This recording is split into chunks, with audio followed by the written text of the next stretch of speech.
ये जो बेरोजगार इजराइल जा रहे हैं,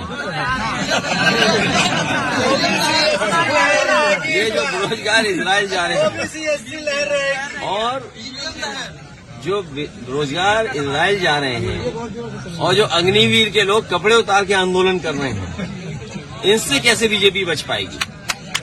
और ये जो नई आवाज उठी है पीडीए वाली, इसमें पीड़ित दुखी अगड़े भी हैं, ये ना भूलें अपने आप को। जो पीड़ित हैं, दुखी अगड़े वो भी हैं, और पिछड़े दलित अल्पसंख्यक आदिवासी भाइयों का ये समूह है और आदि आबादी के साथ आगे बढ़ रहे हैं। तो 90% लोग इस पीडीए में शामिल हैं, तो भारतीय जनता पार्टी कैसे बचेगी। देखिए, भारतीय जनता पार्टी अपने वोट को न बिखर पाए, इसलिए उन्होंने चलते चलते ये सम्मान देने का काम किया।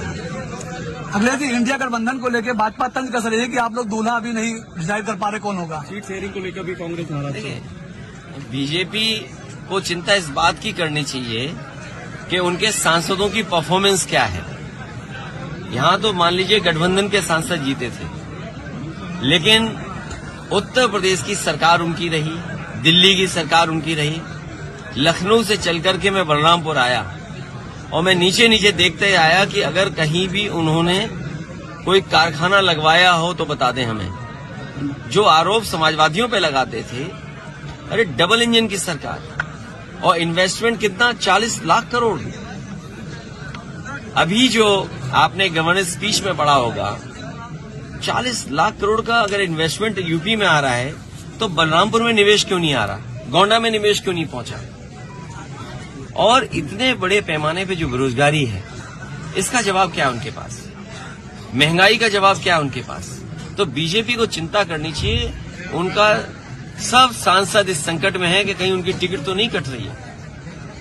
और जो हमें जानकारी मिली थी, मैंने पहले भी कहा, फिर दोहराता हूं उस बात को, कि सभी सांसदों की उनकी टिकट कटने जा रही है। जो एक सांसद हैं वो सीट बदलना चाहते हैं। राम मंदिर का उद्घाटन हो रहा था, वहाँ पे 72 बीघा SC/ST OBC को लगभग 5 अरब रुपए का जमीन घोटाला हो गया, उनको मुआवजा तक नहीं मिला। मैं अपने पत्रकार साथी का धन्यवाद दूंगा।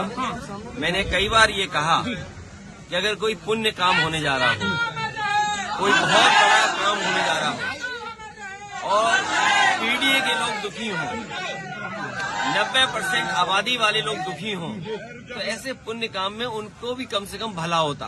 और अगर जमीन घोटाला हुआ है, वो भी अगर गोंडा है, बलरामपुर है या अयोध्या जैसी जगह पर 3271 तो सोचिए आप कल्पना करिए कि किस नाम पर, किस सरकार में इस तरह का घोटाला हो रहा है। अखिलेश जी 2024 लोग तो ये बीजेपी के लोग सबसे बड़े भूमाफिया हैं, याद रखना आप।